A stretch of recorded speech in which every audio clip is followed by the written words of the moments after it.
Solo una manciata di minuti, ma sufficienti a gettare nel terrore una coppia di anziani residenti in questa abitazione di via Piave dal Tivoli.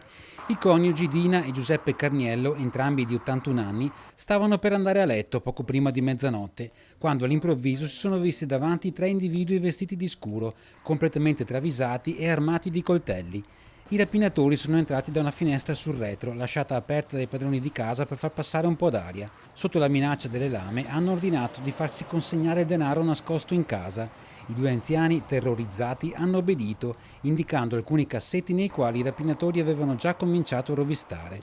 Intascato il bottino, ben 4.000 euro in contanti, la banda si è dileguata uscendo dalla stessa finestra usata per entrare e scappando a piedi lungo la strada, dove probabilmente gli aspettava un mezzo per la fuga.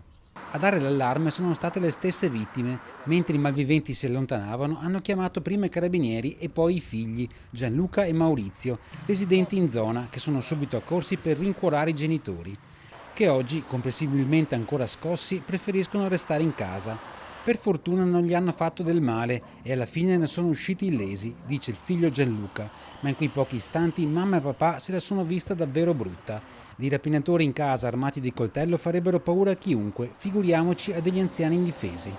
Sono in corso le ricerche dei carabinieri per intracciare i rapinatori, rese complicate dall'assenza di telecamere di sorveglianza nella zona e soprattutto dal fatto che il colpo è stato così rapido da passare inosservato anche ai vicini. Il cane che sbagliava è il poldirio pure lui, perché così a sera si sarà su tutto e non si sente niente. Dall'abitazione adiacente invece dicono di aver sentito delle voci provenire dalla casa dei Carniello, ma troppo indistinte per ravvisarne un pericolo. Sta di fatto che l'episodio, una volta venuto alla luce, spaventa e preoccupa tutti.